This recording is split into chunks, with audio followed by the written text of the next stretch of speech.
Okay. So after ko magpahinga dun sa bahay saglit,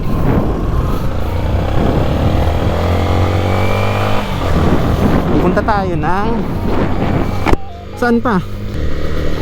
Puntahan ko ngayon ay yung isang lugar dito sa Dagupan na makapagparelax sa akin saglit, kahit pansamantala man lang.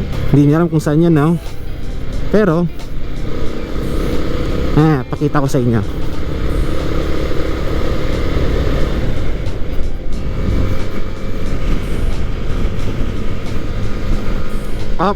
Hindi pa dito.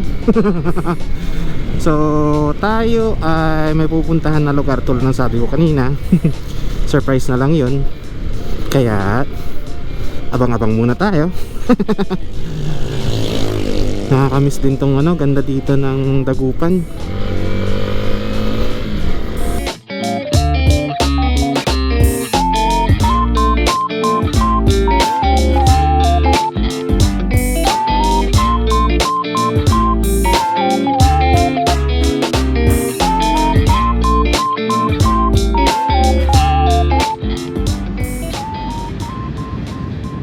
So ito yung lugar na paborito kong puntahan.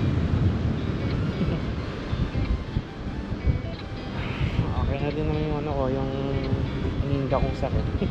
Okay naman na siya. Yan, in time tayo para sa sunset. Pero nga lang, wala tayong mapagpatungan or napagsabitan ng helmet dahil sa katangahan ko, nakalimutan ko na naman yung tripod ko. Okay lang naman yan, at least maganda yung view. Hindi dito sa San Fabian, ha. Ito yung tinatawag nilang Tondaligan Beach, diba? Nakakamiss. So ano nang sabi ko, ito yung happy place ko.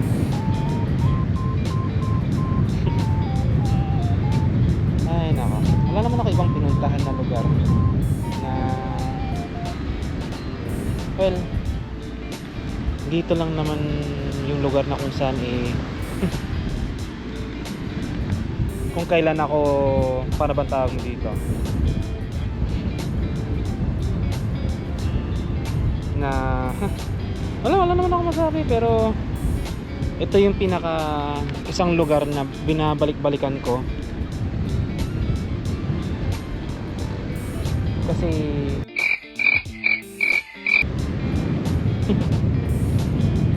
siyempre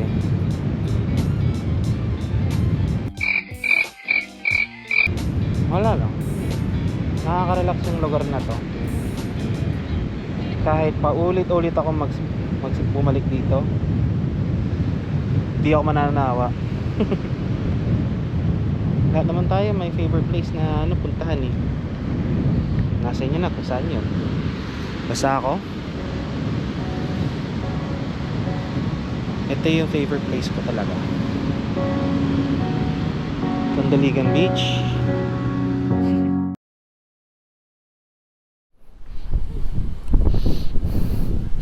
Ay, yung susi. Gusto ko magbisita iglesia pero wala akong gaanong ilaw eh. It was nice. Tapos ang sunset, ayun ako lang mag-isa pumunta dito.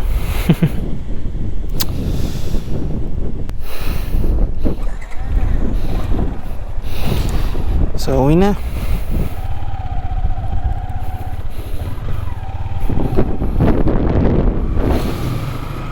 Saan kaya tayo pupunta?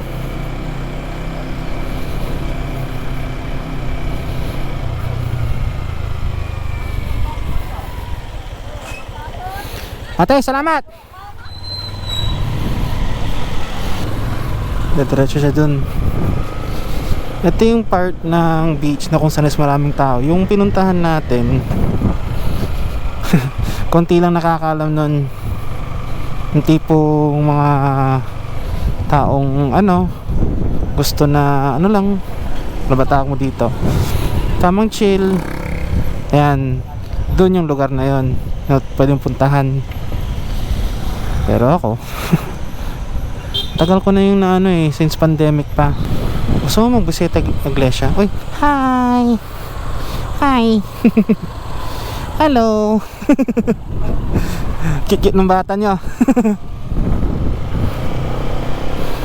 So ayun, cute ng bata naman. Napansin ko. Wala, nonchalant yung ano niya, yung reaction niya.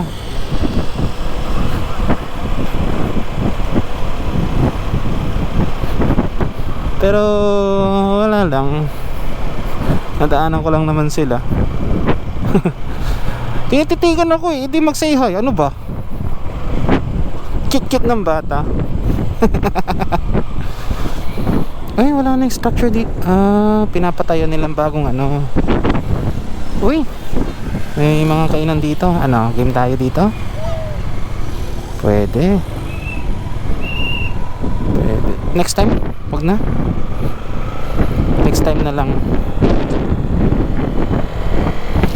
So uwi na lang tayo. So may Sahara Desert pa rin dito. Hindi pa yan tapos, matagal pa yan. And yes, welcome back to Dagupan City. Nitan kayo.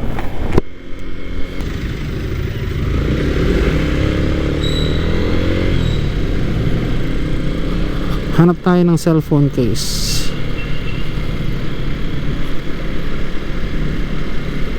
Kayong gel man lang.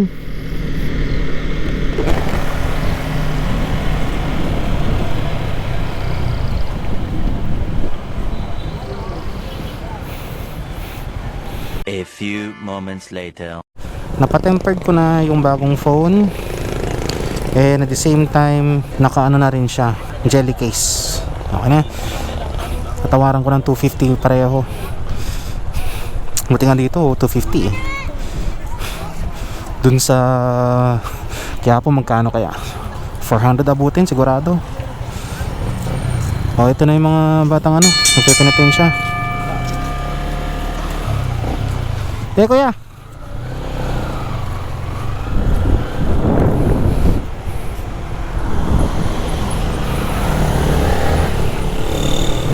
Yan o, ang dami nilang mga nagpe-penitensya. Maglalakad yung mga yan papuntang Manawag.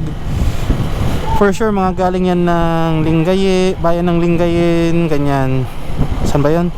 Bayan ng Lingayen, bayan ng basta ano, Western Pangasinan. Meron pa nga dyan, umaabot pa nga ng Alaminos, nilalakad hanggang dun eh. Alis sila ng alas 2 ng hapon. Kung minsan dumadating sila alas 10 ng gabi, ganyan. Ano, lalakarin lang nila yan. Ibang klase din. Pero ginawa rin namin yan mula dun sa kabilang bayan, which is sa Mangaldan. Tapos yun, papuntang Manawag. Mga ano lang din, mga 10 kilometers, ganun. Ito kaya muna tayo. Meron kayang ano dito? Wala yung mga meriendahan dito, kainis. Wala yung mga meriendahan dito. Wala mga meriendahan dito. Huwebes Santo eh. Ito lang, labas na lang tayo ulit dito. So dito tayo sa may downtown area, tapat ng Metro Plaza, which is sa likod niya is yung Milis Market, na isang malaking fish port dito sa Dagupan. Well, Pangasinan na lang sabihin natin kasi syempre dito dinadala lahat ng mga ano eh, galing ng iba't ibang lugar dito sa Pangasinan eh. Tapos yun oh, daming mga biyahero pa rin oh. Kita mo yan? Dami nilang dala, mga frozen, mga fresh, yan. A few inches later. Uy! Open sila!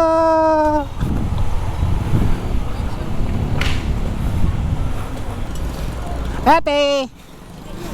Sakiin no, linsan sakikin. Buko. Piga. Ay, 35 lah. Agi, namabli. Inan mo, kakasumpok ko labat dyan ha. Kakasumpok ko labat na. Talura 100. Sigurado ka sige. Kakagabay mong dagdagan eh. Salamat. Nung tumo la. Natan ni takin. Amen na Saki malas ay Saki maalat, duaran ken buko. Yan ang talagang fresh na ano, bibingka. Tapos ng Disyembre ha.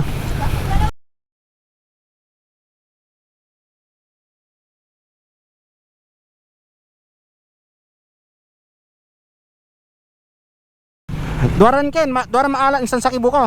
Ayaw, tumbok la. Manang. Tumbok la. Yan. Dito ako bumibili ng ano ng bibingka kasi syempre paborito ko rin ang bibingka. Either maalat and buko. Either maalat or buko pala. Yung phone ko nga pala, nakalimutan ko nilagay dito. So yan. And yes, let's go home. And since Holy Thursday ngayon, Holy Thursday, maraming tao dito sa simbahan ngayon. Sana work from home na lang na permanent, no? Wala eh. Pina-RTO na kami eh.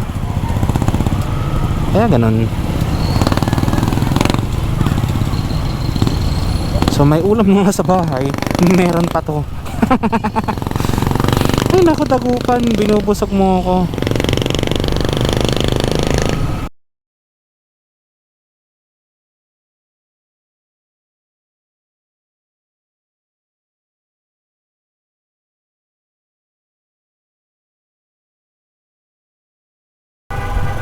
Anong nangyari dun? Napatigil na lang siya. So dito, so mamaya na lang, dito na lang muna yung first day natin. Hanggang dito muna yung first day natin dito sa Dagupan, sa Pangasinan Trip Part 2. So yun, may Alphamart na rin pala dito. Dating bakanting lote yan eh, kinuha na nilang Alphamart. So yun na. Ano nga ba ulit gagawin? Oo nga. So hanggang dito na vlog natin. So good night na lang muna sa ngayong gabi or sa ngayong araw. And I'll see you tomorrow. Bye bye. Peace.